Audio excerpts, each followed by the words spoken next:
I view things as I got time. I got time to be able to grow and mature, and be able to understand the ins and outs of the defenses and be able to get the good insight from the vets in the room. So I look at it as, a plus. And whenever, it's time for me to play. Shedeur Sanders rolled into Browns camp and instantly made the whole practice feel like a recess pickup game. NFL vets suddenly looked like they'd forgotten the playbook and were just trying to keep up. With that being said, I see some balls coming out of Shedeur Sanders at that camp, and I'm like,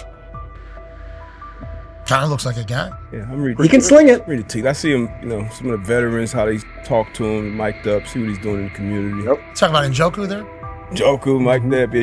Yeah, once you see, different little interactions and things like that, I know he has the talent. We'll see. It'll be a competition that usually brings the best out of guys, especially young guys. So I'm interested to see how that quarterback situation. Right after Shedeur Sanders tightened his cleats and the Browns settled in for what they figured was a routine camp day, the whole vibe tilted sideways. No blazing comet, no UFO touching down at midfield, just a swagger-charged quarterback striding in like he'd crashed the wrong league and thought, yeah, I'll stick around and run this show. The Browns had no clue what storm was rolling in. You'd expect an NFL team to do a quick scout, maybe pull up a highlight reel or two, but nope.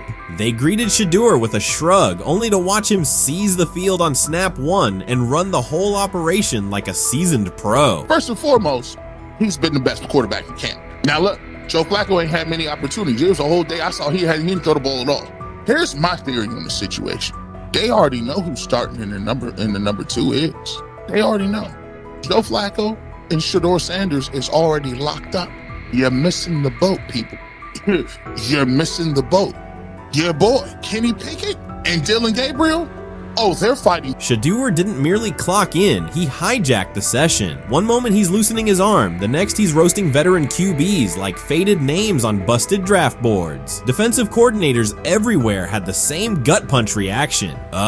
His pocket poise? Straight disrespectful. His timing? Psychic. And every pass left his hand like it was laser guided to its mark. While Shedeur Sanders was slicing up routes, the Browns secondary looked less like an NFL backfield and more like a gaggle of dads sprinting through a Saturday fun run. Big on enthusiasm, short on closing speed. Coaches fought the urge to slam the emergency horn. Players traded wide-eyed, "Are we serious?" stares, and someone even double-checked that a hidden camera crew wasn't about to pop out of the tunnel. But nope, this was pure Shedeur. Half cold-blooded surgeon, half highlight factory. He wasn't dropping a casual "I'm here," he was crafting a masterclass. From the first rep, the tempo changed. Shedeur Sanders accepted the snap with steady footwork, diagnosed the Browns' single high shell, and delivered a tight window seam route that forced the free safety to recover late. Throughout the period, he manipulated leverage with quick shoulder fakes, moved through full field progressions, and released on time from a balanced base, consistently putting the ball on his receiver's upfield shoulder. Cleveland's coverage struggled on multiple fronts. Safeties hesitated between deep half responsibilities and underneath support, creating voids at 15 to 20 yards. Cornerbacks and off-man were caught in trail position when Sanders used rhythm throws on 3-step drops, while those who tried press technique had their inside hand neutralized by his receivers' outside releases. Linebackers widened to match shallow crossers, leaving the middle hook unguarded for pivot routes and option digs. One corner attempted a line of scrimmage jam. Sanders immediately adjusted the route to a back shoulder fade, releasing the ball before the break and rendering the press ineffective. Over the session, he showcased pocket discipline, reclimbing to maintain throwing lanes rather than drifting, and finished with a series of anticipatory throws against cover 2 cloud, fitting vertical outs between the flat and deep half defenders. Sanders' combination of rapid post-snap processing, precise ball placement, and pocket efficiency exposed coverage mismatches at every level and highlighted communication gaps in the Browns secondary. By mid-session, the Browns defensive staff clearly recognized their calls were outmatched. Every adjustment, a roll to cover 6, a simulated pressure, a late rotate to 2 high, was neutralized once Shedeur Sanders confirmed the post-snap picture. Routes that had taken weeks to script were beaten by timing and location. Comeback set at 12 yards broke open before the corner's transition. Slot seam-outs dotted the void between the flat and deep half defender, and boundary receivers beat press with quick hand techniques, receiving rotating the ball before the trail man could recover. Sanders' command was methodical. He used cadence to freeze plug blitzes, re-ID'd the mic when linebackers sugared the A-gaps, and maintained a firm base so he could reset and fire without resetting his feet. His receivers benefited from that rhythm. Top of the stem, eyes back. Ball delivered on their upfield shoulder, allowing immediate transition to YAC. The Browns front tried a late stunt to compress the pocket. Sanders climbed 2 steps, re-spotted the shallow crosser, and delivered in stride, turning a potential sack into a 20-yard gain. What stood out most was how little ramp-up Sanders needed. From his first series, he processed full field concepts at tempo, cycling through progression reads without hitching. The poise under interior pressure, consistency in ball placement, and ability to manipulate zone defenders left the Browns' coordinated disguise packages ineffective and forced them into static coverage by the end of the period.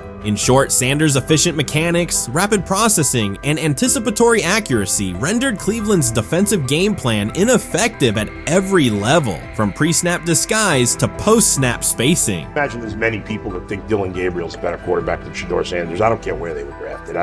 If the Browns are the one team that thinks that, then I'm going to suspect it's not true. They don't know what listen, they're they've doing. been on every quarterback evaluation for 30 years. Right. I never root against anybody. Yeah. But I'd be surprised if Dylan Gabriel's ever a legitimate starting quarterback for the Cleveland Browns. I'd be surprised. I just don't think. Well, then it is a wasted pick because you took him in the top 100. Yeah, but potentially. Yeah. May get away with it because of Shedeur. An edge rusher chirped at Shedeur Sanders between snaps, hoping to shake his rhythm. On the very next play, Sanders answered with a 30-yard laser, a deep dig from the boundary side that split the single high safety and the trailing corner. He hit the top of a 5-step drop, kept a firm base, and delivered on time to the receiver's outside shoulder, turning what should have been a routine rep into a sudden change explosive. From that moment on, every coverage wrinkle the Browns tried, rotating from cover 3 to quarter half, flashing a Tampa 2 shell, mugging both A-gaps, was met with a precise counter. When corners pressed, Sanders adjusted the route to a back shoulder fade. When safeties widened, he checked to a glance post. When linebackers bailed, he found the running back on a delayed option out of the backfield. Even late simulated pressures couldn't move him off his spot. He simply climbed, reset his feet, and fired. As Cleveland's defenders rotated through checks, Sanders manipulated them with cadence and eye discipline. He froze weak side safeties long enough to create intermediate windows, then feathered the ball into those lanes before help could arrive. When the Browns finally dropped 7 and matched every route, Sanders tucked the ball and converted 2 separate 3rd and 6 situations on the ground, reminding everyone that his mobility is as calculated as his arm. By the end of the session, the defensive coordinator's call sheet looked obsolete. Sanders had neutralized blitz looks, exposed spacing issues in zone, and forced the unit into static base coverage just to survive the period. It wasn't a camp drill anymore. It was a clinic on timing, processing speed, and controlled aggression, delivered snap after snap by a quarterback who never needed a warm-up lap to own the field. They never planned on taking him. The problem is, like Ocho Cinco said, you got somebody that has endeared himself to the locker room. And guess what? The difference between him and Tim Tebow, the biggest one, is he can play. He can throw the ball. Tim Tebow running around being an H-back. He can throw the ball. And he's done everything he needs to do. He ain't saying nothing. He ain't rocking the boat. He ain't mad about the reps. He ain't mad about none of that. All the people out there want to see is this, like Tyler said earlier. We want to see what he can do with Jerry Jeudy. That's it. I want to see what he can do with David Njoku. I want to see him with Junkins. I want to see him with the first running backs. If you are cooking, if you are beating down the doors with the 3s and 4s, guess what? You deserve more. From the first team period on, Cleveland's secondary looked a step slow. A deep third safety hesitated on a post-snap rotation, leaving Shedeur Sanders free to climb the pocket and fire a 22-yard out that arrived before the defender could plant and drive. The supporting cast around him, players fighting for roster spots, not Pro Bowl invites, benefited from his command. Sanders used tempo to control the defensive front, altered protections at the line, and located throwing lanes so quickly that one receiver didn't register the catch until he crossed the goal line. Sometime last week, and then and I just tweeted that out again this morning, and then today the Joe Flacco one got posted. So running through this, and then of course we'll still have Dylan will be next, and then Shedeur will come last. As training camp nears, Mary Kay Cabot is providing straightforward analysis of the Cleveland Browns quarterback competition. The starter has not been named, but she has moved away from her earlier skepticism of Shedeur Sanders and now acknowledges his talent and potential. Cabot explained that if Joe Flacco is chosen to start week 1, it will mean he is the most prepared to play immediately. This approach would also give younger quarterbacks such as Kenny Pickett time to adjust, refine their skills, and maximize their potential while Flacco handles the early workload. She added that a Flacco start would not prevent Sanders from earning the position later in the season. The depth chart remains flexible, and Sanders' continued development could put him in line for an opportunity as circumstances evolve. Cabot also noted that Pickett could win the job for week 1, but he must demonstrate he can integrate smoothly with the offense and perform reliably under pressure. The Browns want a leader who can control the huddle, execute plays efficiently, and maintain composure. Pickett's performances in upcoming practices and preseason games will be critical in determining whether he secures the starting role or Sanders ultimately takes the reins as the season progresses. Things like that. It doesn't mean that that Kenny can't swoop in there and steal that job by them, but he's really going to have to show that he has a complete mastery of this scheme and this system, and that they don't have to dial it back a lot to put him in there. So these will be some considerations, and I do think that that as the preseason goes along, it will become evident.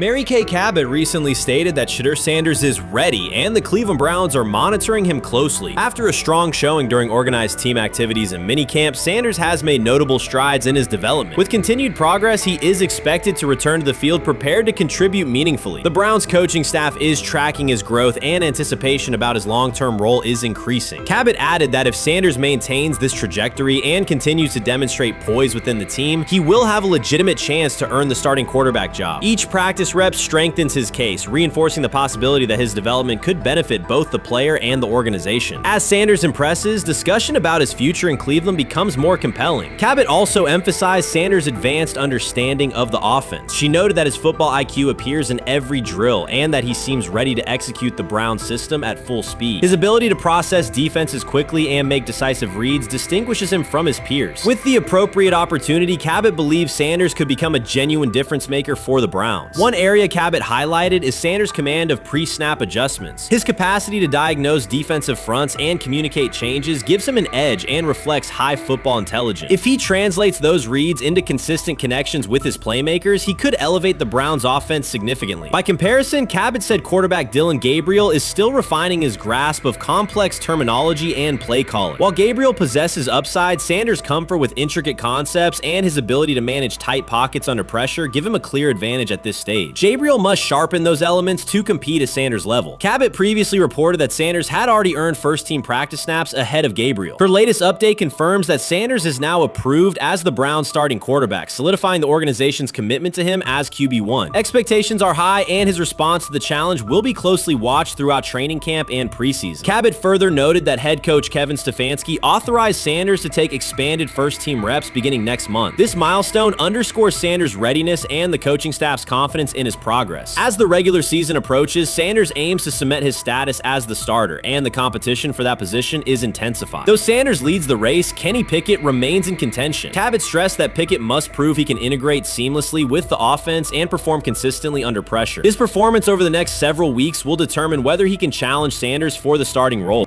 With both quarterbacks vying for the top spot, the Browns' Week 1 starter will be one of the most scrutinized decisions of the upcoming season. For now, Cabot's reporting underscores Sanders' rapid ascent, strong football intellect, and growing command of the offense, qualities that position him well to lead Cleveland's offense when the opportunity arrives. Shedeur Sanders doesn't ask for excuses. He hasn't blamed limited reps, patched together receiver groups, or fourth-string offensive linemen struggling against Cleveland's second-team defense. He shows up, works, and demonstrates why he belongs. On day 3 of Browns training camp, for the first time since OTAs, he finally received something close to a fair opportunity. He lined up with the second unit during an 11-on-11 period and made the most of it. In 8 plays, he did what he typically does when given a chance. He executed. He went 2 for 2 on a quick series, finishing with a decisive throw to tight end Blake Whiteheart that immediately caught the sideline's attention. There was no hesitation in his drop, no unsettled feet, and no panic. Just firm, accurate timing and clean operation. It raised an obvious question. What has taken so long for the Browns to evaluate him with a functional group?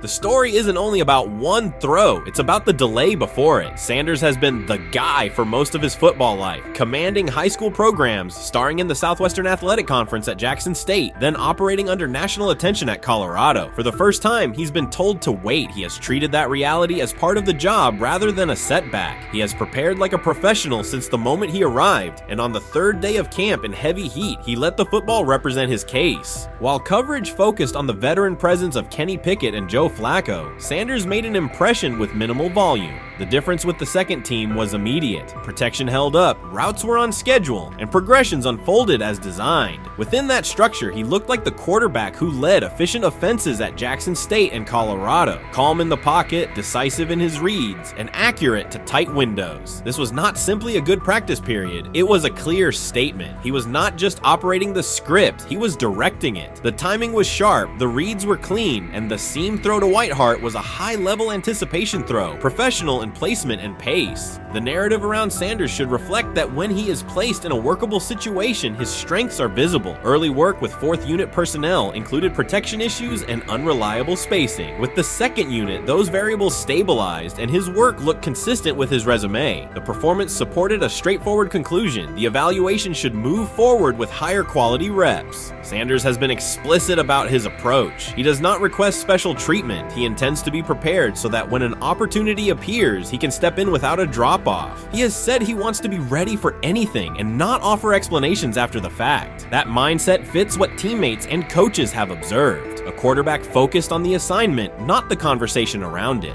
The conditions were demanding: relentless sun, heavy humidity, and a practice tempo that stressed decision-making. Many players fatigued as the session wore on. Sanders did not show signs of rushing reads or forcing the ball. He managed the pocket, reset his base when necessary, and continued to deliver on time. The path he has taken, HBCU starter in the SWAC, then Power 5 starter under constant attention, has prepared him for compressed evaluation windows. He has been under scrutiny for years. The heat did not change his process. He moved defenders with his eyes, anticipated breaks, and stepped into throws with balance. The crowd was not chanting his name, and there were no ovations. That was irrelevant to the task. He is focused on the locker room and the staff, and he is building credibility the same way he did at previous stops, by being reliable when the ball is snapped. Quarterbacks coach Bill Musgrave has emphasized ignoring external noise and keeping attention on install, footwork, and timing. Sanders is familiar with the dynamic. He has been followed by cameras and commentary since his early teens. He has experience living with attention and still adhering to routine. Under heat, with a narrow set of snaps and multiple decision points, he stayed composed and effective.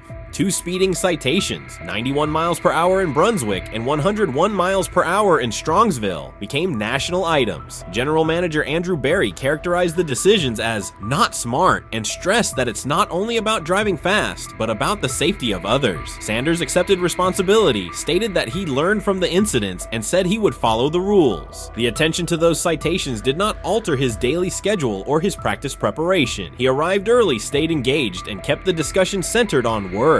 Away from the field, he spent time at Rainbow Terrace in Cleveland after a significant apartment fire, distributing supplies and checking on families affected by the incident. There was no formal media rollout around the visit. It was an instance of direct engagement with the community without publicity attached to it. That reflects the same approach he shows inside the building. Do the work first. Sanders treats each rep as if it might be his last for the day and his only chance to show a specific element on tape. He prepares for protections, cadence variations, route adjustments, and timing with a level of detail that compresses the learning curve. When he is not under center, he studies coverages from the sideline, charts plays, and reviews video before and after practice. He writes down the next day's calls so he can anticipate checks. He has reference using virtual simulation tools to replicate snaps he does not receive physically. That is not a passive stance, it is an active attempt to reduce the distance between classroom and field. He is building relationships across the roster, not just with projected starters. He communicates with defensive backs to understand what they see and how they react to certain stems. He spends time with offensive linemen to align on cadence and protection calls. He connects with newer players away from the facility so that communication improves in practice. That is practical leadership, consistent, low visibility work that becomes obvious when the ball is snapped and the operation is smooth.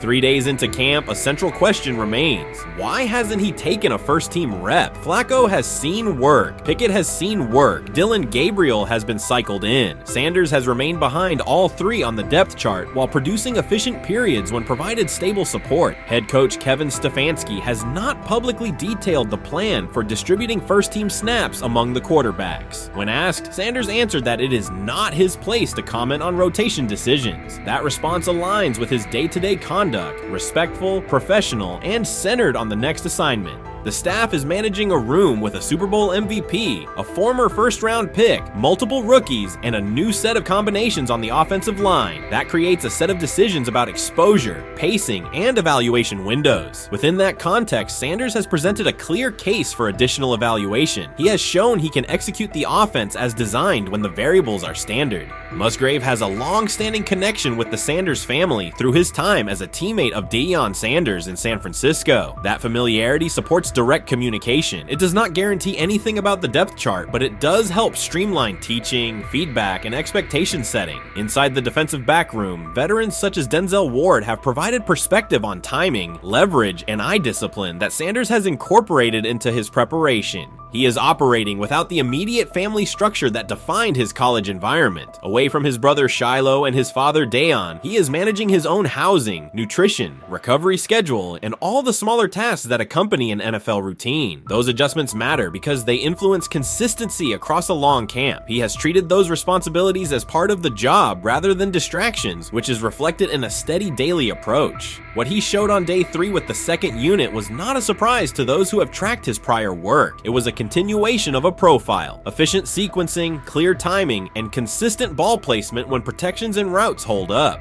The 8-play period was short, but it was enough to reinforce the point. He doesn't need a large sample to demonstrate baseline operation. He needs a fair sample to test ceiling and adaptability. There is also the matter of perception. Public attention concentrated on the speeding tickets and the general manager's response. Less attention fell on the preparation, the efficient period with the second team, or the community engagement at Rainbow Terrace. That imbalance is common in training camp narratives. Sanders has handled it by keeping his answers simple and his focus on football. He has not tried to redirect the conversation. He has done his work and waited for additional reps. The objective next step is straightforward: expand the evaluation with higher unit personnel and standard opponents. That does not require a complete reshuffling of the depth chart. It requires allocating a defined sequence of first-team snaps so that timing with starting receivers and protections with starting linemen can be measured on tape. The staff can then compare operation speed, accuracy under pressure, red zone decision-making, and 2-minute mechanics against the other quarterbacks. That is the most direct way to clarify the competition. None of this dismisses the experience or track records of the veterans in the room. It emphasizes that the purpose of camp is to test assumptions with current performance. Sanders has provided enough evidence with the second unit to justify a broader look. He has shown that the pace of his feet matches the pace of his eyes, that he can hold safeties with his shoulders, and that he can drive intermediate throws without float. He has also shown discipline to take the clean completion rather than force the vertical shot when leverage dictates otherwise. Every day, he has addressed the controllable items: meetings, note-taking, install recall, cadence management, and post-practice review. He has not asked for public guarantees. He has asked for an opportunity to compete on comparable terms. The 8-play sequence with the second unit was a small but clear example of what he can do when those terms exist. The staff's communications have been measured. Stefanski has not laid out a schedule for first-team rotations publicly. Barry addressed the speeding incidents directly and emphasized standards for decision-making off the field. Sanders accepted the criticism, adjusted his behavior, and moved forward. Those are the relevant facts. What remains is a football evaluation that can only be completed by giving him snaps with the top group and measuring the results. If that evaluation occurs and he performs at the level he showed with the second unit, the conversation will shift from potential to placement. If it does not occur, the question will persist through camp. Why not test the full picture? Sanders has built a case based on preparation, poise, and execution. He has demonstrated leadership by building relationships across the roster. He has shown maturity in handling external issues directly and moving on. He has given the staff reasons on the field and in the building to continue the process.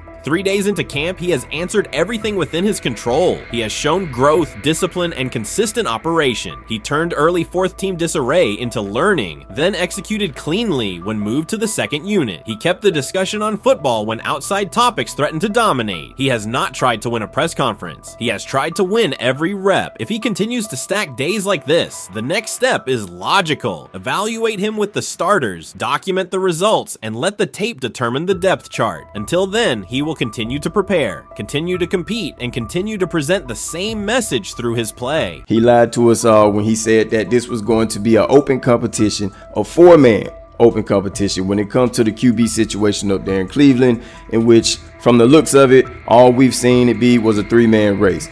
The only people that has been getting reps in with the first team or with the veterans are Joe Flacco, Kenny Pickett, and Dylan Gabriel.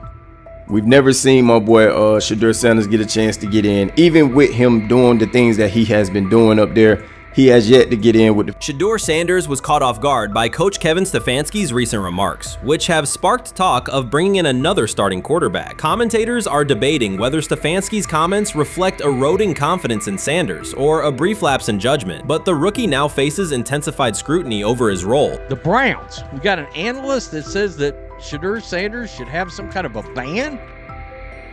Banishment of some kind? Come again? Say what?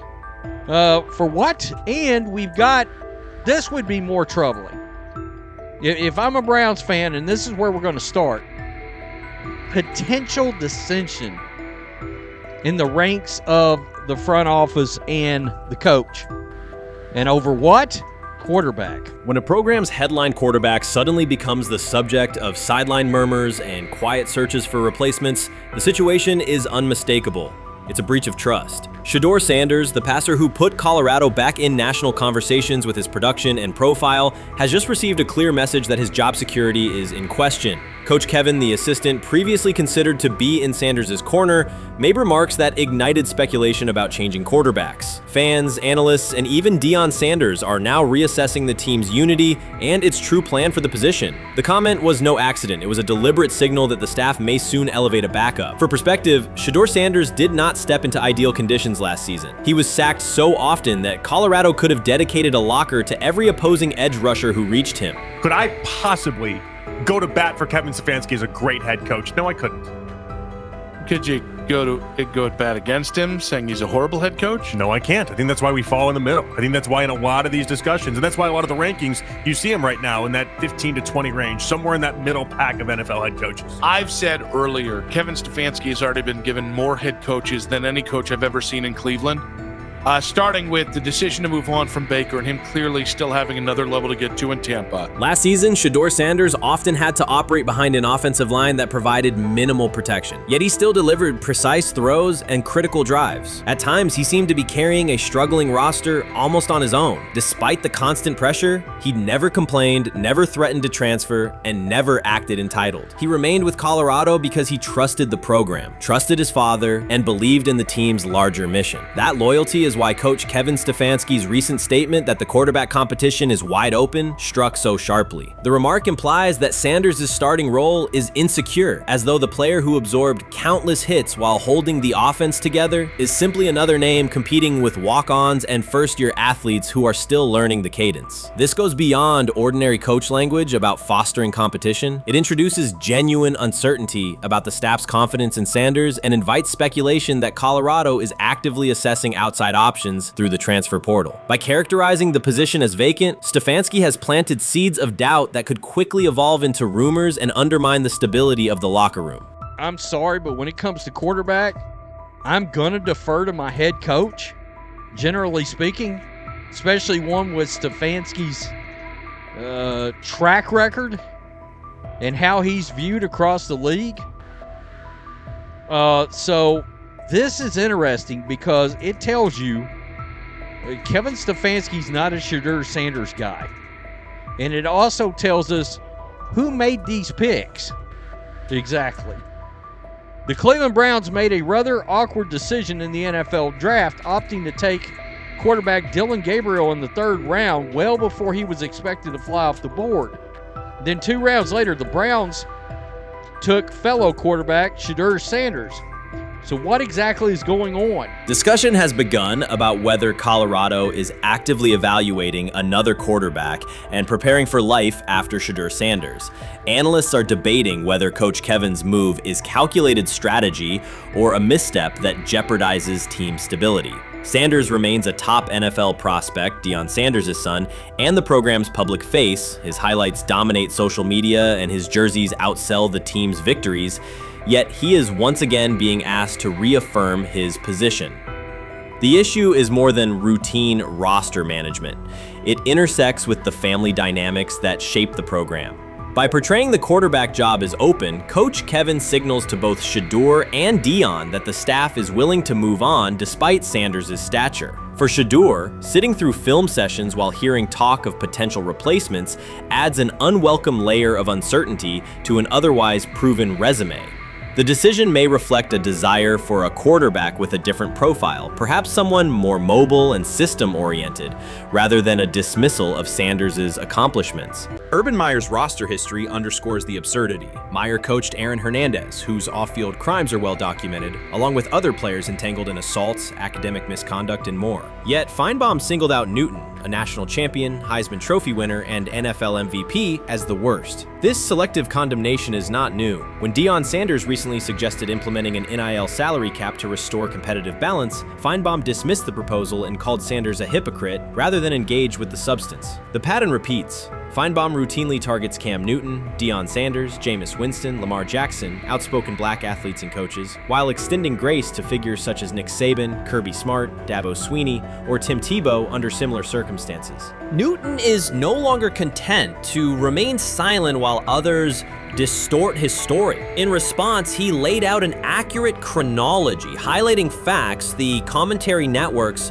rarely repeat. One long-standing myth is that Newton was expelled from the University of Florida. He was not. Tim Tebow held the starting job unchallenged, and Meyer had no intention of displacing his star. Like thousands of athletes each year, Newton transferred to find a place where he could play. The move was strategic, not disciplinary. He is with 3-2-2-5-3-17 to transfer to and Moorbeck. Meyer was. Critics habitually resurrect the 2008 laptop incident to tarnish Newton's entire career. Newton has acknowledged the mistake, but its relevance is overstated. The incident did not prompt his transfer, nor did it derail his trajectory. After leaving Florida, Newton enrolled at Blinn College, a Texas JUCO powerhouse, and led the Buccaneers to a national championship while posting dominant statistics. That performance earned him the opportunity to transfer to Auburn. At Auburn, Newton produced one of the most extraordinary single seasons in collegiate history. More than 4,000 yards of total offense, 50 combined touchdowns,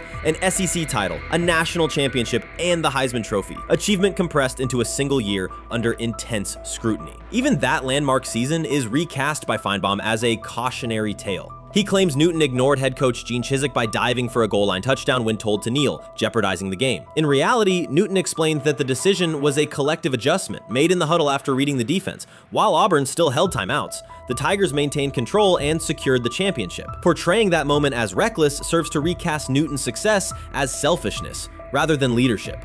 Feinbaum's approach to Sanders reflects the same dynamic. When Sanders urged a structured NIL ceiling to protect athletes and stabilize rosters, Feinbaum immediately labeled him hypocritical. Yet when Saban or Swinney voice identical concerns, Feinbaum frames them as thoughtful guardians of the sport. The inconsistency reveals that the determining factor is not the argument but the identity of the speaker. Unapologetic black leaders who control their narratives, challenge entrenched hierarchies, and Feinbaum's commentary often functions as a check on that influence. Newton countered Feinbaum's latest attack with a concise statement. "You're lying, Paul. Please stop." Behind those words lay a broader indictment of the media machinery that weaponizes half-truths. By calling Newton the worst player Meyer coached, Feinbaum was seeding doubt among fans, front office evaluators, and future historians. Newton, now an established media presence and entrepreneur, no longer depends on traditional outlets to correct the record. He reminded audiences of three essential truths. He departed Florida on his own terms, he led Auburn with support from coaches and teammates, and he captured every major accolade available in college and professional football without conforming to prescribed expectations. An unspoken rule lingers in American sports discourse. black athletes may excel, but must do so quietly, gratefully, and without highlighting systemic inequities. Newton broke that expectation early by celebrating with unreserved joy, answering questions candidly, and refusing to minimize his personality. For some commentators, that confidence is reinterpreted as arrogance. Feinbaum's repeated attempts to undermine Newton follow a familiar script of policing behavior rather than analyzing performance. Yet, legacy rests not in a pundit's soundbite, but in tangible achievements and public memory. Newton's resume, Heisman winner, national champion, NFL MVP, speaks for itself. Millions of fans witnessed his impact on Saturdays and Sundays. Countless young quarterbacks saw someone who looked like them redefine the position's possibilities. The same is true for Sanders, whose player-first coaching philosophy and media savvy continue to influence college football's direction. Feinbaum's commentary cannot erase these realities. Newton, Sanders, Winston, Jackson, and others have already secured their places in football history. By publicly confronting misinformation, Newton set a precedent for athletes who now possess the platforms and technology to present their stories unfiltered. The microphone no longer belongs exclusively to legacy broadcasters. Newton holds it now, and he intends to keep it. A decisive shift that reduces the gatekeeper's influence and ensures that accomplishments are judged on merit rather than narrative manipulation. The 2025 NFL Draft was expected to be Shedeur Sanders' moment. Many projected him as a top 10 talent and a headline quarterback in one of the most discussed college football storylines in years. Instead of walking across the stage on the first night, he waited through 3 days without a call. There was no celebration, only silence. When the phone finally rang at pick no. 144 in the 5th round, it was the Cleveland Browns. With that selection, the financial outlook changed dramatically. The Sanders family believes this was not a typical draft slide, but the result of coordinated action. They are pursuing a $100 million lawsuit alleging collusion across parts of the league.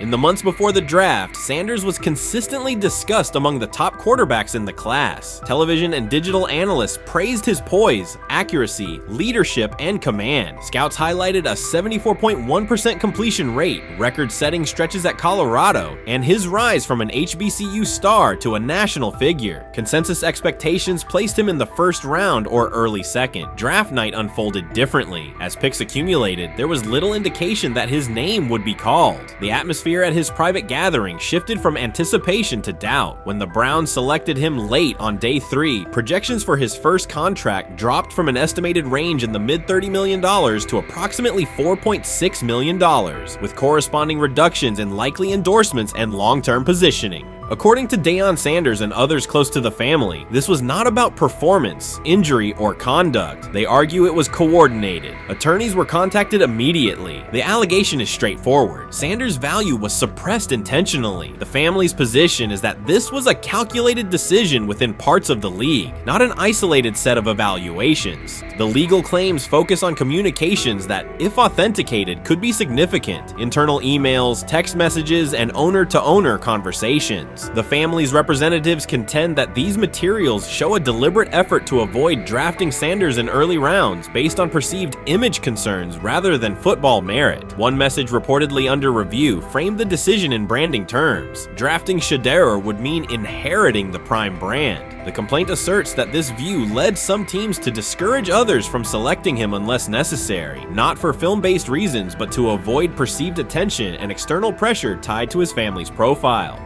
A related thread involves speculation about team fit and willingness to play for certain franchises. Past public comments by Deion Sanders were interpreted by some as signals of an Eli Manning scenario. The family's view is that these were strategic statements, not ultimatums. They argue that rather than engage in discussion, teams chose a passive approach, no direct rebuttal, reduced contact, and a collective reluctance to invest a premium pick. If phone records and written communications corroborate coordination, these items could become central exhibits. Media tone shifted as the draft neared. Coverage that had emphasized production and leadership began highlighting intangibles, interviews, and perceived coachability. Anonymous sourcing appeared in multiple outlets, with claims that Sanders skipped combine drills out of arrogance, bristled at film critique, or told one club, "Maybe I'm not the guy for you," after a tense session. A widely cited line, "Nobody wants a celebrity backup quarterback," was voiced by Colin Cowherd and circulated as shorthand for risk. The Sanders legal position is that these narratives did not arise organically, but reflected a coordinated leak pattern that undermined his market value. The family's contention is that this was primarily about control and compliance rather than football ability. They point out that Sanders did not fail a drug test, was not suspended, and did not produce poor athletic testing. His college resume included elite stretches and significant program elevation at 2 stops. The legal claim asserts that the league's power structure resisted a high-profile player aligned with a high-profile parent coach and an independent media presence. The allegation is that teams sought to avoid the perceived complexity that would come with selecting him early. The financial impact is a core component of the damages claim. Had Sanders been selected late first or early second round, projected 4-year compensation would likely have fallen between $30 to $35 million, with immediate access to higher tier endorsement opportunities and the brand leverage that accompanies a franchise quarterback designation. As a 5th round pick, the initial contract value is a fraction of that total, and associated off-field opportunities are typically narrower. The suit reportedly seeks not only lost salary, but also the broader economic value linked to draft position, sponsorships, licensing, and the visibility that accelerates an early career trajectory. The filing's scope, as described by sources close to the family, extends beyond the league office. It may involve media outlets, scouting firms, and specific executives if discovery shows coordination or materially false statements that affected value. The argument is that the draft slide harmed not only Shedeur, but also the broader Sanders brand, affecting perceptions of Deion Sanders as a recruiter, coach, and public figure. The family's view is that narrative construction around brand risk and celebrity backup produced a measurable economic and reputational loss. If a court authorizes discovery, the process would likely compel emails, internal draft notes, and message archives from teams and third-party intermediaries. Subpoenas could be served on media organizations for sourcing records related to anonymous quotes. That level of transparency would be unusual and could reveal how information flows during pre-draft periods. The legal theory moves beyond a single player's evaluation to the draft's integrity, whether owners or executives acted in concert to reduce a prospect's value for reasons unrelated to football performance. The league has not publicly addressed these specific allegations. Background comments from executives characterize the claims as overreach. The family's camp maintains they have documentation sufficient to proceed. The comparison points referenced by observers include Deflategate, Spygate, and the Colin Kaepernick grievance, not because the facts are the same, but because of the potential scope, policies, practices, and the balance of power between the league and individuals challenging its processes. Another dimension of the dispute involves how the NFL perceives Deion Sanders, Coach Prime, and the autonomy he promotes. He built a large media footprint around his programs at Jackson State and Colorado, elevated his players' profiles, and spoke openly about fit and leverage. The family contends that this visibility, combined with statements about preferred destinations, triggered resistance. The complaint frames the response as a preference for compliance and predictability over independent branding and public negotiation. The suit also addresses the pre-draft decisions that critics point to: skipping the Senior Bowl, declining full workouts at the NFL Scouting Combine, and candid interviews about team fits. The family characterizes these as strategic choices commonly made by top prospects, not evidence of entitlement. Their view is that similar decisions by other players did not produce the same narrative because those players fit more comfortably within league expectations. The risk calculus is clear. Bringing a suit of this magnitude invites professional consequences. The family acknowledges that some within the league may react negatively. Their position is that the principle at stake, transparent and fair valuation, warrants the risk. The message they intend to send is that manufactured narratives and coordinated devaluation should face scrutiny, particularly when they affect earnings, opportunity, and reputation. If the case advances, several outcomes are possible. The court could find insufficient evidence of coordination, limiting the scope to individual judgments protected as opinion. It could also find enough to proceed to broader discovery, which would have implications beyond one player, including potential changes to how teams document evaluations and how media handle anonymous sourcing close to the draft. Agents might push for reforms, including clearer guardrails around leaks and standardized prospect communication records. For now, Sanders is working within the Browns structure. He has avoided public escalation beyond confirming focus on preparation and development. The lawsuit is a separate track managed by counsel. This dual approach, professional routine on the field and legal action off it, reflects the family's strategy. They intend to contest the process they believe harmed him while meeting club expectations day to day. The core allegations remain consistent across their statements. A talented quarterback saw his draft value suppressed by coordinated behavior tied to branding concerns and public positioning rather than football merit. Media narratives amplified that shift, and the result was a substantial, quantifiable loss. The remedy sought includes compensation and a measure of accountability that could deter similar conduct. Whether the claims are ultimately proven will depend on documentation and testimony. If emails, texts, and call logs substantiate coordination, the impact could be significant, prompting policy review around pre-draft communications and media engagement. If not, the case may narrow to disputes over opinion, perception, and the gray areas of scouting. Either way, the filing signals a willingness to confront entrenched practices and to test in court how far the process extends beyond film and interviews. This situation has moved from speculation to litigation. It addresses control, image, and power in a system that influences careers and compensation. It also underscores how public narratives can shape market outcomes. Sanders' path now has two tracks: earning opportunities on the field in Cleveland and seeking redress off the field for what the family views as an avoidable and orchestrated loss. The questions at stake are larger than one draft slot. They touch on how the league values independence, how information is weaponized, and what recourse exists when a player believes the evaluation moved from football to optics. The answers will emerge through practice reps and, potentially, through discovery and a courtroom record.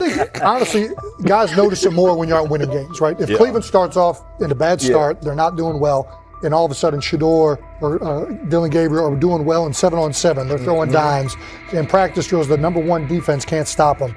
People take notice of that, and the more that the players see it, they're gonna then the comments start happening over the lunch table. They start happening throughout the building, and that's when the pressure really will get severe. The Cleveland Browns were focused on resolving their quarterback situation until Jason Kelce made pointed comments that triggered a strong reaction from ownership. The response inside the organization was immediate and intense. What exactly did Kelce say that has the dog pound on edge and the front office under pressure? We've seen that miserable game by the Cleveland Browns. So they throw Joe Flacco in there, and I like Joe Flacco. He did good, but they gave him the resource of all the first team guys. Then they throw Dillon Gabriel in there with first teams and second teams. So Dillon always is getting protected. The same thing again, they gave this scrub max protection on every play.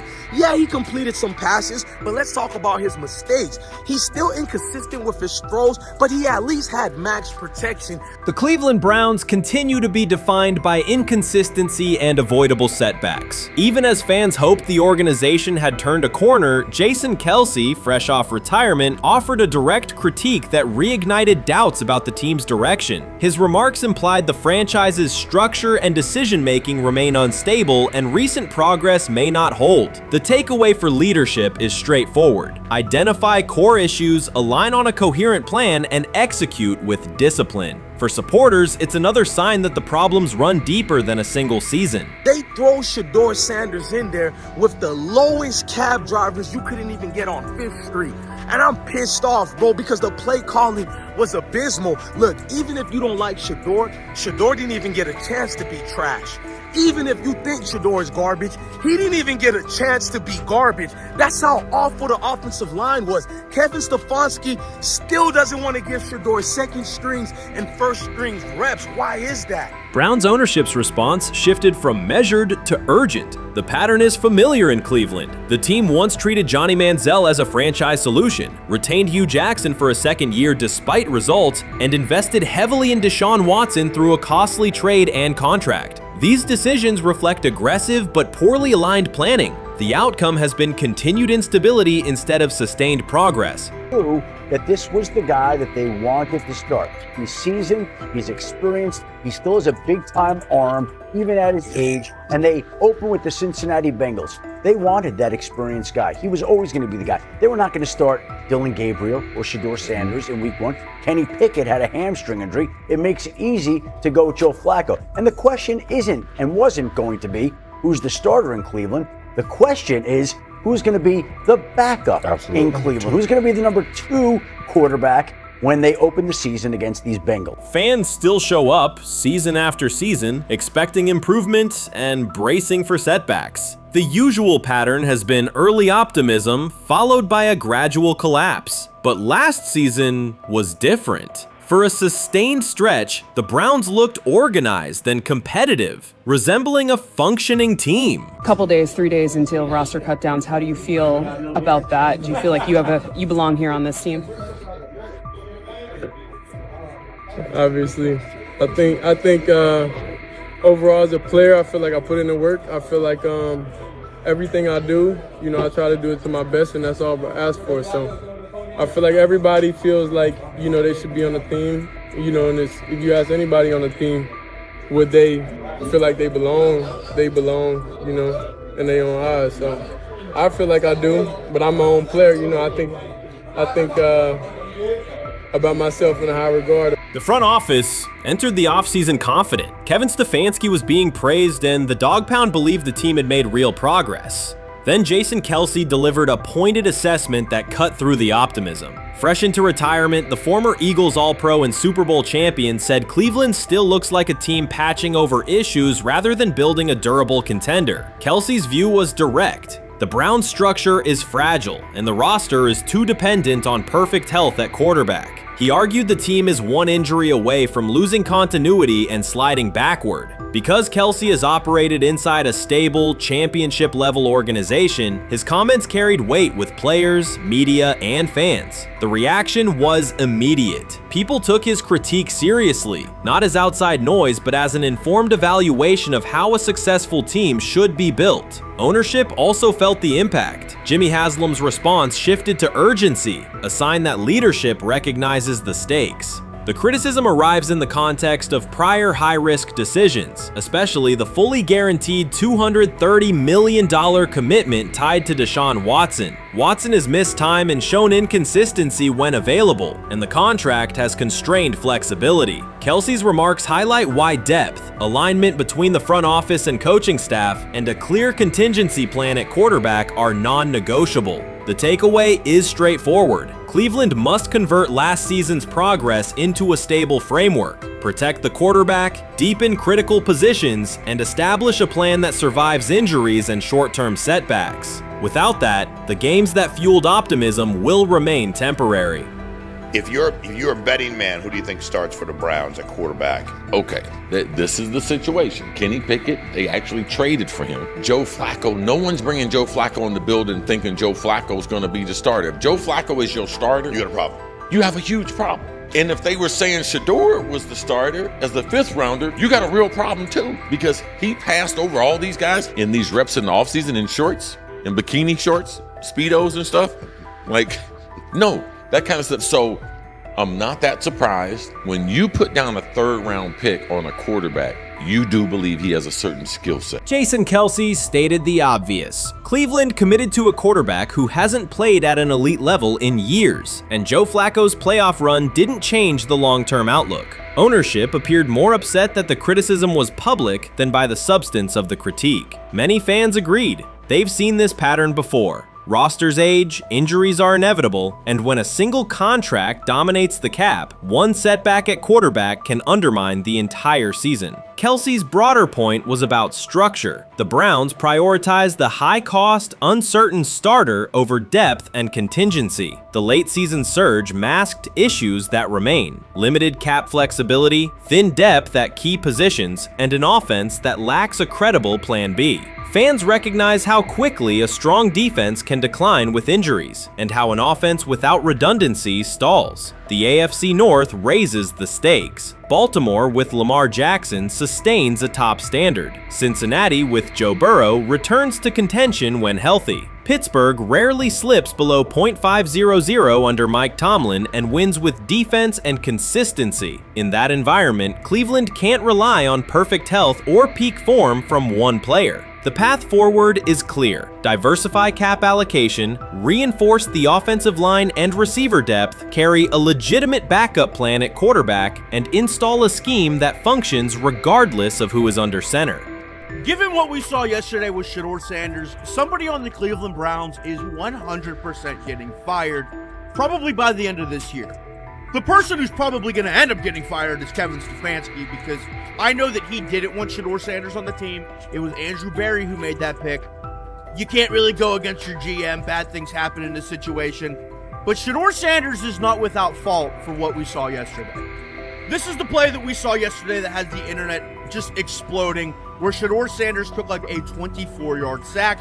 Half of the internet is saying that this is all Kevin Stefanski's fault. Cleveland showed progress last season, but the underlying concerns remain. Jason Kelce highlighted them directly. The Browns' long-term plan is fragile, cap-constrained, and overly dependent on perfect health at quarterback. His comments focused attention on structural issues, roster depth, continuity in coaching, and a sustainable offensive approach, rather than a single hot streak. That criticism resonated because it reflected what many around the league already see. Ownership's reaction underscored the sensitivity. Jimmy Haslam has presided over frequent coaching and quarterback changes, and external scrutiny carries weight when it comes from a respected veteran with championship experience. Kelce's remarks reinforce that last year's Joe Flacco stretch was a short-term solution, not a foundation. The team still needs a durable plan that can withstand injuries and inconsistency. The practical takeaway is clear: stabilize the system, diversify cap usage, and build depth at key positions so the offense functions regardless of who is under center. That includes a coherent development pathway for younger talent such as Shedeur Sanders, with defined practice reps, protection, and scheme alignment. Kelce didn't say anything outrageous. He articulated the gap between a brief surge and a credible long-term contender. I have the faith of a mustard seed. Right, because this is the greatest resurrection since Jesus the Christ. Right, like at some point, Joe Flacco was thinking about getting into TV. Yeah. Right, Joe Flacco didn't have a job, and then now you not only come back and start for the Cleveland Browns late in the 2023 season, but they came back around to you. You're now the day one starter for a franchise that just 2 years ago was in the playoffs. The Browns' quarterback situation remains unsettled. Deshaun Watson was expected to be the long-term answer, but injuries and inconsistent play have prevented him from reaching an elite level. When the team turned to Joe Flacco after Watson's season deteriorated, Flacco immediately lifted the offense and produced results that highlighted the gap between expectations and reality. That a 39-year-old late addition could outperform a $230 million starter was not just a short-term surprise, it raised fundamental questions about roster construction and evaluation. Quarterback depth has been fragile, and the late-season surge masked broader structural problems. Jason Kelce's remarks made that clear. Cleveland is vulnerable if the starter is unavailable, cap flexibility is limited, and the offensive plan lacks a stable contingency. His critique drew attention to leadership and planning as much as on-field performance. Jimmy Haslam's strong reaction reflects the pressure on ownership.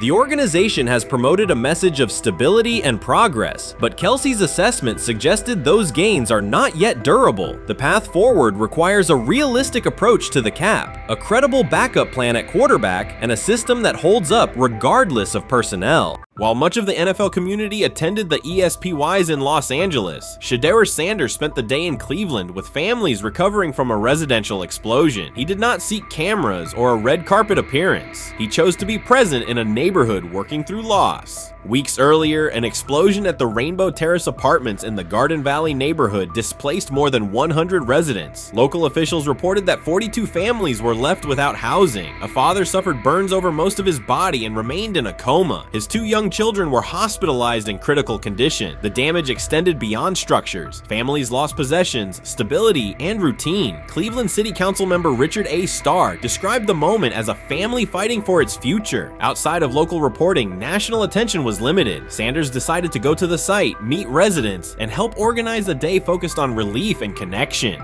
The decision drew questions almost immediately. Some asked why he was not at the ESPYs, others questioned his motives. Sanders did not respond with counter-arguments. He explained simply that he felt an obligation to be present and that he would act on that conviction. This was not a team-scheduled appearance. He promoted the gathering himself, arrived without ceremony, and spent the day with residents. His approach emphasized listening, participation, and time. The event, which he called the Garden Valley Fun Fest, brought a large turnout over several hours. The purpose was straightforward: create space for families to reconnect and for children to play, even as recovery work continued. Sanders threw passes with kids on the blacktop, joined in games, and spoke with parents and grandparents about what they were facing next. He moved through the apartment complex and common areas with minimal staff support. Browns defensive lineman Michael Hall Jr. attended and interacted with residents as well. There were no speeches or staged moments. The focus remained on residents and their needs. Questions about visibility persisted as photos and short clips circulated online. Some criticism framed the visit as a substitute for a higher profile appearance in Los Angeles. Sanders kept to the same message. The priority was to support a neighborhood coping with displacement and uncertainty. He did not present the choice as a protest of any event. He presented it as the correct use of his day.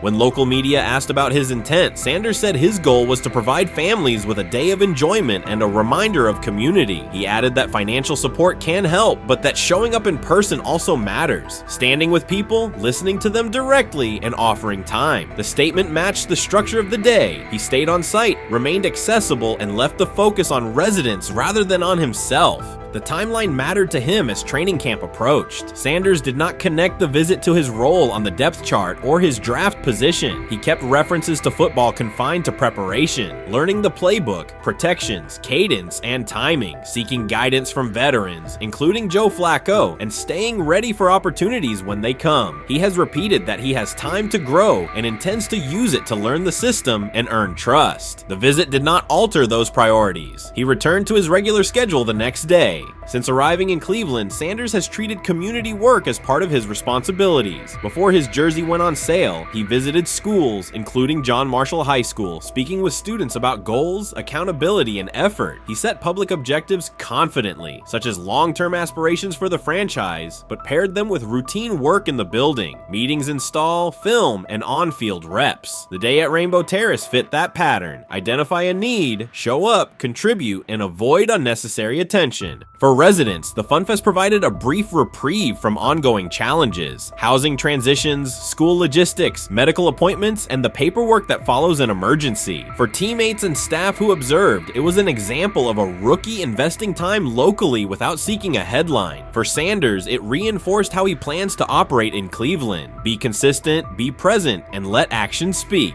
The setting at Rainbow Terrace underscored the scale of recovery ahead.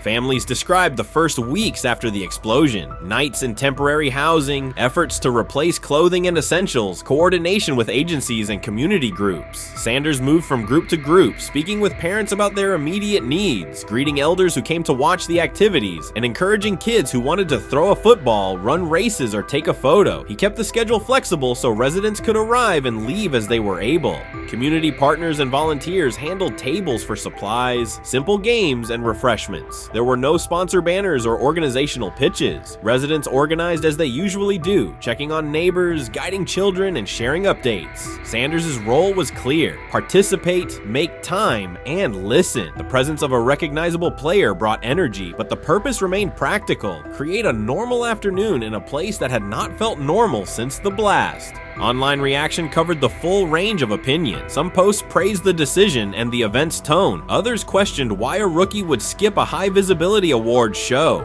Sanders did not try to manage that conversation. He maintained the same explanation. He chose to spend the day where he believed he could be useful, and then he returned to his football schedule. The approach was consistent with how he addresses other topics: answer directly and move on to the next task. The same measured approach appears in his preparation for camp. Sanders has not asked for public guarantees about reps. He has focused on install recall, cadence, and protection IDs, route timing, and situational work. He has sought input from veterans, thanked teammates who have provided guidance, and spent time with receivers and linemen to align on communication. Coaches have emphasized that the quarterback competition is a process, and Sanders has accepted that framework. His emphasis remains on readiness. None of this overshadows the experience and resumes of other players on the roster. It does provide a clearer picture of how Sanders operates as a professional. He separates off-field actions from promotional efforts. He keeps football preparation focused on what he can control. He communicates with teammates across position groups so that timing and expectations are shared. He does not try to steer attention in his favor. He tries to make steady progress. The day in Garden Valley was one example. He arrived without a speech, stayed for hours, and left without an announcement. He did not ask for recognition, he offered time. Residents responded in kind, kids lined up for catches and races. Parents and grandparents asked about camp and wished him well, and neighbors coordinated rides and schedules around the event. The atmosphere felt like a neighborhood gathering, not a media production. Local leaders who were present or who spoke later emphasized that recovery will take months. Families will continue to navigate housing, healthcare, and daily logistics. Events like the Fun Fest do not resolve those issues, but they help sustain community connections and morale. Sanders' contribution was to create a space for that to happen and to treat the day with the same seriousness he applies to practice, plan, execute, and keep the focus where it belongs. As the preseason approaches, Sanders will continue to compete for opportunities on the field. He has said he will be prepared when called upon, and that he understands the importance of mastering details before focusing on outcomes. The organization will make decisions based on evaluation, and he will accept the results while continuing to improve.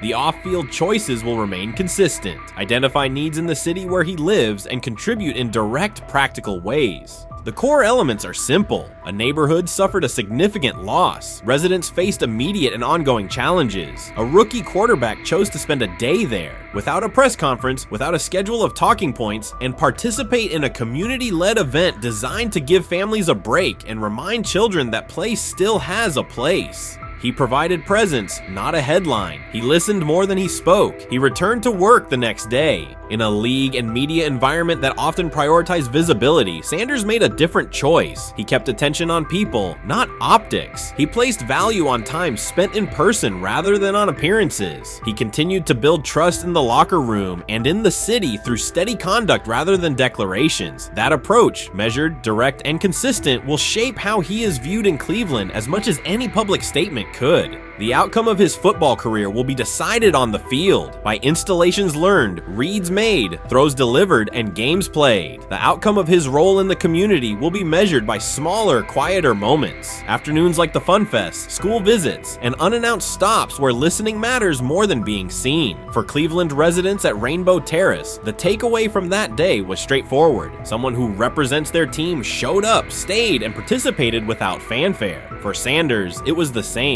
Do the work in front of you, whether that is a practice period or a neighborhood event, and keep the focus on the people who are affected most. Rich Eisen addressed the armchair analysts and online critics head on. Shedeur Sanders just received his opportunity, and the backlash arrived immediately. Eisen responded with a clear, point-by-point case explaining why the criticism misses the mark. If you thought Shedeur's rise was rapid, Eisen's analysis puts it in proper context. Here's what he laid out on air. Already speaking in Cleveland high schools. Weekend after, flying out immediately to get to work. But his character's terrible, right? You know, and listen, oh, he interviewed bad, you know. According to who? The New York Giants? No offense, Bert. The same New York Giants that gave Daniel Jones a huge contract and let Saquon Barkley out the door. That's the intel we're trusting here? That was for him to celebrate. He just made, I mean, look, he put in work in college. He had the privilege of being coached by his father, which we all would love and choose. Turned around not one, but two programs in college football.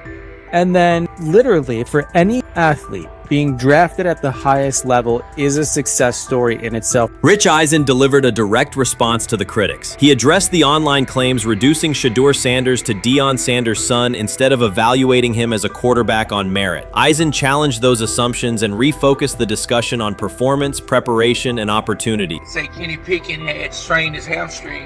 Shedeur, they say his first day in pass, 9 for 9, 2 touchdowns, no interceptions. Really was just hating on this young guy. Within minutes, Rich Eisen delivered a structured breakdown, addressing each claim with evidence and dismantling weak narratives through clear analysis. He replaced speculation with data and kept the focus on what matters: decision-making, accuracy, leadership, preparation, and game management. The reality is simple. Shedeur Sanders was not given this opportunity. He earned it through performance and consistency against real competition. He accepted the role, met the standard, and handled the moment with professionalism and urgency. No shortcuts, no favors, just results and readiness. Eisen's point was direct. Evaluate Shedeur on his work, not assumptions, and acknowledge that he has justified the opportunity on the field. I've done it at 2 locations already, so it's simple. So that's why when people say I'm not, you know, one of the top quarterbacks or the top quarterback, because what are y'all going based off of? because I did it year after year, then you see the progression. So it's like, obviously, it got to be some type of external hate that you have for the family, for the last name, for anything, because I know I proved myself. While many were still debating whether he was NFL ready, Shedeur Sanders stepped onto the practice field and operated like a clear QB1, setting protections, controlling tempo, and executing the plan. The narrative that he is just flash, media attention, or his father's influence does not hold up against his work in installs, progressions, and situational drills. What he showed was composure, efficiency, and command of the offense. He processed quickly, protected the football, and delivered on-time throws, demonstrating preparation and control. I'm a firm believer. If I wanted Shedeur Sanders at 2, at worst at 33, of course I already think that he's better than other quarterbacks, because that's the type of talent. That's where I would have picked him at. And if he was at 2 or 33, and he still had the same exact skill set, we would be talking about him starting and playing. Right. Well, there'd only be 3 quarterbacks. It'd be 3 quarterbacks, not 4. Yeah. But since he moved to the 5th round, that's cool. They might have to go along with it. But to me, I think if you ask who got the best tools, I'm going with Shedeur Sanders. From the first day of camp, he was not there to get by. He arrived to lead. There was no hesitation in installs, no lapses in fundamentals, just precise timing, clean footwork, and consistent velocity to every level of the field. He managed protections, controlled cadence, and delivered in situational work, showing command rather than learning on the fly. The approach was efficient and disciplined, with attention to detail and progressions and ball placement that reflected preparation, not improvisation. At the same time, Rich Eisen addressed the narrative directly and backed it with evidence.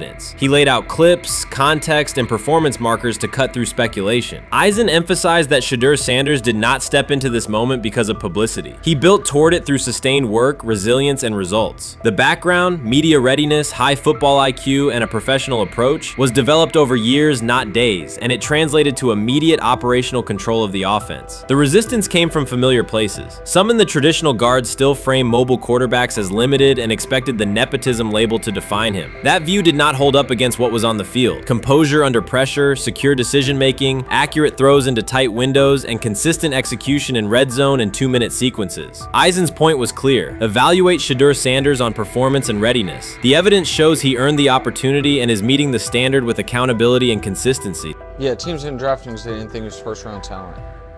And the quote we played and that's on the screen, I think is flatly wrong. We all know this shouldn't have happened. Yes, it should have. It should have happened because this wasn't. Now, again, teams can be wrong. The league as a whole can be wrong. Hell, the Baltimore Ravens drafted a 25-year-old tight end before they drafted Lamar Jackson in the same draft. The die is not cast on who Shedeur Sanders. He stated it plainly. This is not a celebrity appearance. This is a quarterback with pocket presence, leadership, and decision-making that stands on its own. You either show it or you settle into a backup role. Shedeur Sanders is not auditioning. He is establishing himself as the starter. When the opportunity arrived, whether through injury, trade, or depth chart changes, Shedeur was prepared and delivered. He did not hesitate. He executed the offense and finished drives. As others tried to catch up to what they were seeing, Rich Eisen reinforced the same message he has been repeating: evaluate the work. Camp reports have been consistently positive, but the important shift is how the performance is being received. Casual attendees who came to observe left talking about Shedeur's command and poise. Detailed observers focused on his pre-snap reads, protection checks, and audibles, highlighting the mechanics, timing, and ball placement that support efficient, controlled play. So before your final year at Miami, there's a lot of conversations revolved around Shedeur Sanders. Obviously, I'm assuming you guys have a great relationship. Some of the clips you've seen and stuff like that. What is it like for you to have like this rivalry with Shedeur? I don't have a rivalry with him. That's my boy. So at the end of the day, this whole process, we thought me and him were going to be 1 and 2 the whole time. Whether he's 1, I'm 2. Whether I'm 1, he's 2. And so that's just always been, our mindset. It didn't go that way. I thought he was one of the better quarterbacks in the draft as well, even throughout college. A lot of stuff out there on him ain't really, the truth, just because they spin it different ways. Like they spin stuff about me different ways. But I mean, when he gets his chance, become a starter, I know he's gonna make the most of it. And I'm ready to get back to work with him, after the season, talk some more stuff to him. Cam Ward directly challenged the uneven standards applied to Shedeur Sanders, calling them inconsistent and unfair. By insisting that performance, not politics, guide evaluation, he shifted the discussion from one player to a league-wide problem. Sanders' treatment now serves as a test of how the NFL supports and evaluates emerging quarterbacks. I feel a special relationship with him, especially me. First getting to know him 5 years ago when I started working with him.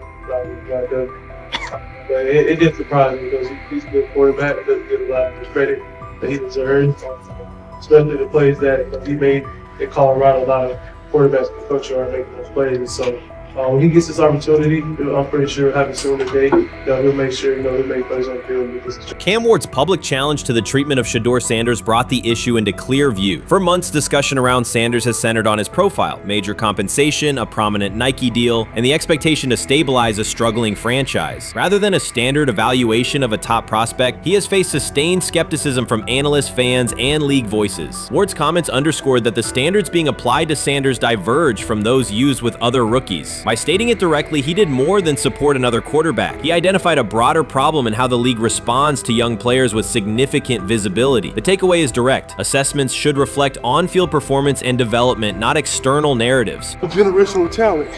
I'm gonna prove him right. I'm gonna prove him right, don't worry. Oh my God. An article came out today. I'm generational. So I guess it's article versus article. I like that you think that, man. But we all know the truth. What? Trav gonna be first? You generational, I'm legendary. That's cool. We can be legendary. Legendary get their ass. We'll start doing it like 5 minutes. Shedeur Sanders entered the league with more than a playbook. He brought a public brand, a family legacy, and expectations unusual for a first-year quarterback. Before his first regular season throw, he was already positioned at the center of attention. Rather than assess him on that reality and his on-field ability, many voices reduced him to marketing, treating visibility as proof of hype instead of performance. Cam Ward pushed back on that framing. His point was simple: judge Sanders by the same criteria applied to other rookies. With Sanders' resume, production, leadership, and composure, most first-year quarterbacks would be discussed as long-term cornerstones. The evaluation should be consistent, focused on development and results, not perception. Look at the process with Shedeur, who I know is a buddy of yours, and how do you think both of you guys will end up doing in the league? I think we'll both end up being one of the best quarterbacks in the league. I just think the work that me and him are willing to put in, the relationship we have to constantly compete each and every day, to better our craft, for ourselves. I just think it's gonna end up paying off for us in the long run. Do you guys kid each other about who's going first, and how much does that matter to you? Yeah, we play around, we joke around with it. Really don't mean nothing. The draft pick will never mean anything. At the end of the day, you got to show whether you can prove each and every Sunday. You can't just do it 1 year. Disrespect shows up in two patterns. First, Shedeur Sanders is repeatedly framed through his father, Deion Sanders, as if lineage erases his own work. Discussion drifts to pedigree instead of what the film shows. Second, his visibility is treated with suspicion. His audience reach, partnerships, and ability to lift ratings are labeled hype rather than recognized as value. Instead of acknowledging that he drives demand and expands the stage for his team, critics call it an unfair edge. The result is a skewed evaluation. Star power is held against him while on-field production gets pushed aside. The standard should be consistent. Assess the tape and the development, not the last name or the attention it brings. Well, Ward were microfacts. Cam Ward's remarks went beyond defending Shedeur Sanders. They confronted how the league manages star power. The reality is simple. The NFL markets visibility, but resists it when a player doesn't follow the expected script. Rookies are supposed to be quiet, deferential, and grateful for limited leverage. Sanders arrived with leverage, brand reach, major endorsements, and confidence. And that presence was recast as entitlement. Instead of treating those factors as earned advantages, much of the commentary used them to diminish him. Ward called out that contradiction. The same influence the league sells to audiences is criticized when a young player exercises it. His point is a standards problem, not a personality dispute. Evaluate Sanders on his preparation, leadership, and results. Don't penalize him for having a platform or for using the leverage that the modern NFL itself helps create. Now it sounds like the Cleveland Browns are going to all but imprison Shedeur Sanders in the football sense of a very talented rookie quarterback who obviously needs reps, who needs an opportunity, and who now, barring some miraculous luck, will not get the opportunity to play in a single real game. I'm sure many around the NFL are celebrating as we speak. They are chuckling about this. Many in the NFL wanted to teach Shedeur and his daddy. Cleveland became the center of the conversation. With Shedeur Sanders attached to a major Nike partnership, the expectation was straightforward. He should be given real game reps. The Browns instead leaned on Joe Flacco as the default choice, treating stability as the safer path while sidelining a quarterback with clear cultural and commercial pull. Each week Sanders didn't see the field, scrutiny grew. Commentary questioned the value of his contract environment and relevance, and fan debate shifted from development to doubt. That wasn't measured evaluation. It was a delay framed as prudence that eroded confidence in the process. Cam Ward reset the terms of the debate. He pointed to an uneven standard. When veterans or other young players secure significant endorsements, it's considered smart business. When Sanders does it at scale, it's recast as ego or hype. Even the scope of his off-field agreements became ammunition against him rather than evidence of market demand. Ward's position is simple. Use one standard. Assess Sanders on preparation, decision-making, and progression, not on discomfort with his platform. Treat visibility as an asset, not a disqualifier. The issue isn't attitude or branding, it's the consistency of the evaluation. Ward called it directly. The treatment has been unequal, and it should be corrected by aligning opportunity with performance criteria. Fans need to recognize there's not a team in the league he'd start for. Not one. That's not ridiculous, that's not unfair, that's not a vast conspiracy. Shedeur Sanders fans are Angel Reese fans. They're just fair weather fans who don't really give a fuck about the sport. Most of them are just Dion fucking groupies that followed him when he went to fucking Colorado, just like Angel Reese's fans had never watched basketball prior to her playing at LSU, and they followed her to the WNBA and don't know shit about the sport. That's it. Now Dion fucking groupies are running around acting like, oh, this is payback to his dad. The timing is pivotal. Shedeur Sanders isn't trying to blend into the league's background. He's shaping the agenda. He drives debate segments, fuels short-form highlights, and moves merchandise at a pace most rookies never approach. By the metrics that define modern attention, he is the draw. Yet, a segment of observers continues to undercut him, not because of shortcomings on tape, but because of discomfort with how prominent he already is. Cam Ward put words to what many could see. Coverage around Sanders has been filtered through reaction to his visibility, rather than a clear read of his performance and growth. The market has already weighed in. Demand is real, not manufactured. Nike's record-level rookie endorsement aligned with that reality, signaling long-term value and cultural reach. This exposes a core contradiction. The NFL depends on star power to sell tickets, fill stadiums, and boost ratings, but it resists stars who set terms on their own. Visibility is celebrated until a player exercises it. The fix is straightforward. Apply one standard. Evaluate Sanders on preparation, decision-making, and results, and treat his platform as the asset it is. If the league benefits from his presence, its evaluation practices should reflect that same reality, consistently and without penalty for scale. Shedeur Sanders does not depend on league promotion. He established his platform before the NFL and continues to expand it on his own terms. That autonomy challenges the status quo. Cam Ward's support was more than a defense of a teammate. It was a warning that if the league holds to outdated expectations, it risks falling behind the very players who drive audience attention and revenue. Claims that Sanders lacks real popularity ignore measurable facts. A large, active following, consistent merchandise, merchandise demand, and sustained coverage across major outlets. Doubts about his standing as a quarterback overlook his college production and growth indicators. The pattern is familiar. Efforts to minimize him increase his reach. Each skeptical headline widens the spotlight, and each dismissive take creates more engagement. You cannot reduce a player built for visibility by arguing he should be less visible. The practical outcome is the opposite. Scrutiny becomes signal. Sanders is not merely enduring criticism, he is turning it into momentum, converting attention into leverage on and off the field. You can't fire the owner because he can't fire himself. Yeah, someone's head's going to roll, unfortunately, in this situation, and it's probably Stefanski and Barry. I saw on The Athletic. I don't think that's fair, by the way. Stefanski, that part. I agree. I was saying the other day on my podcast that Barry should be fired, and I said I wouldn't fire Stefanski, but a couple of people made the point of saying, well, if you fire the GM, you got to give him a chance to hire his own coach, which is fair. That's true. So I would fire Barry. I would hire a new GM.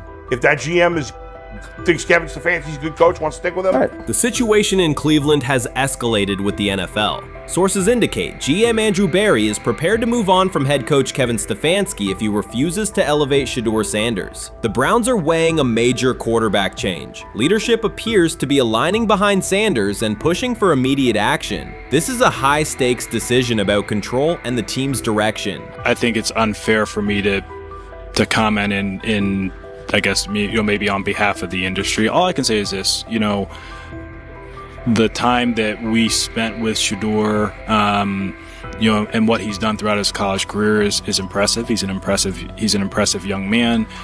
He's a really good quarterback.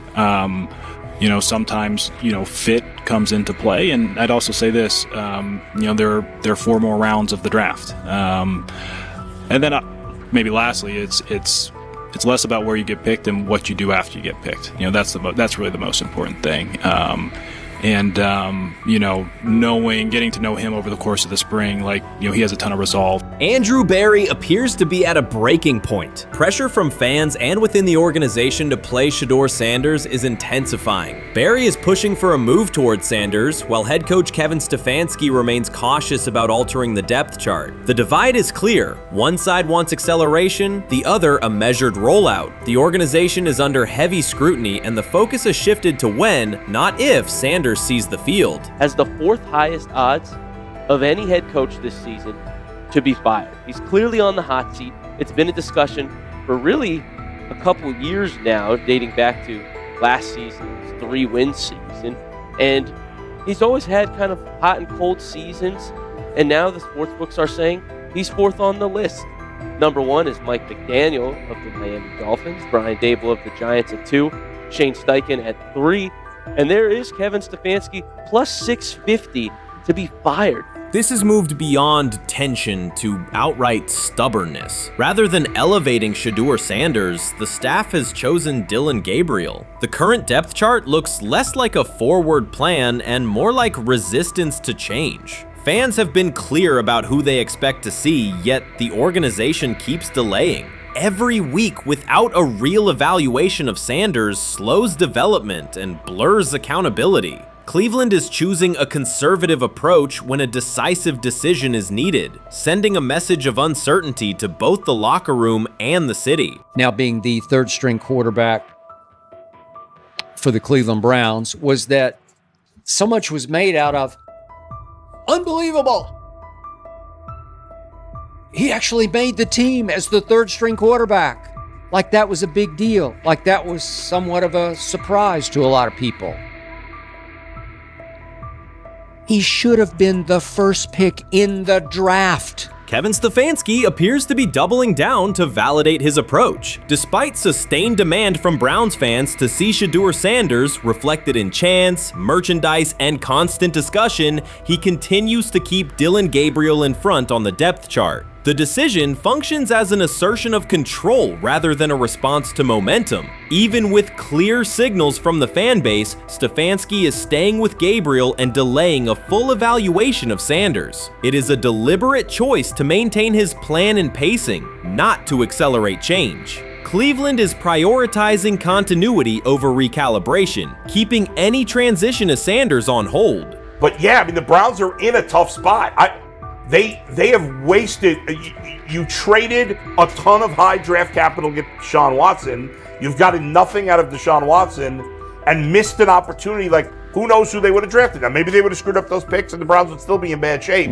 Andrew Berry is likely frustrated watching Dillon Gabriel default to conservative throws while the offense stalls. From a football perspective, this appears to be the hill Kevin Stefanski is choosing to stand on. Keeping Gabriel ahead of Shedeur Sanders has limited the unit's explosiveness and prevented a full evaluation of a higher ceiling option. Drives end quickly, field position flips, and momentum is lost while Sanders remains on the sideline. Fan patience is wearing thin. Each ineffective series intensifies criticism and shifts scrutiny toward the coaching staff's criteria for the depth chart. With every additional snap for Gabriel, the decision reads less like an open competition and more like rigid adherence to a plan that isn't producing results. The optics are clear. A dynamic quarterback sits while a cautious approach keeps the offense in neutral. If this continues, accountability questions will grow inside and outside the building. What performance benchmarks keep Gabriel ahead of Sanders? When will Sanders receive first-team reps in live situations to allow a fair comparison? The front office must decide whether to preserve continuity or pivot toward a timely assessment of Sanders. The longer the current approach stays in place, the more it signals stubbornness rather than adaptation, and the more pressure mounts to realign the plan with on-field output.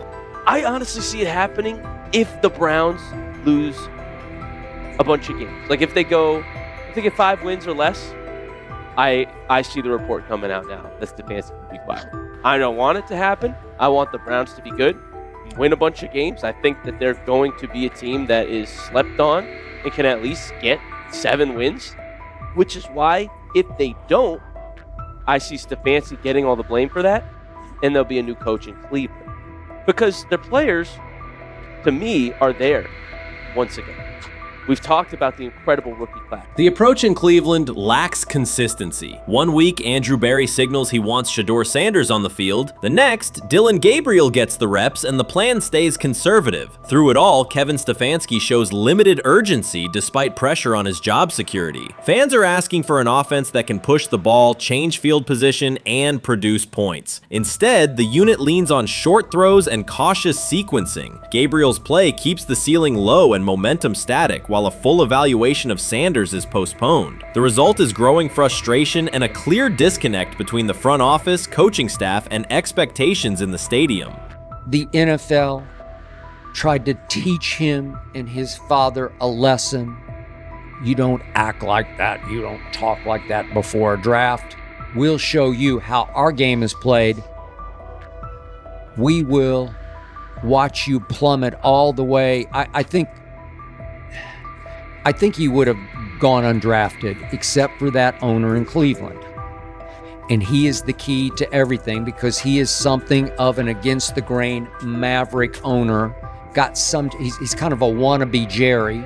Fan speculation is growing. Some believe Kevin Stefanski lacks confidence in Shedeur Sanders. Others think he's prioritizing Dillon Gabriel for reasons unrelated to performance. A more extreme view claims Stefanski is manipulating outcomes to secure a buyout. Whatever the motive, the risk is clear. This approach is straining his relationship with GM Andrew Berry and alienating the fan base. Pressure is rising, Berry's patience is running out, and supporters have shifted from requests to demands. If the current plan continues, calls for a change in quarterback and accountability will intensify.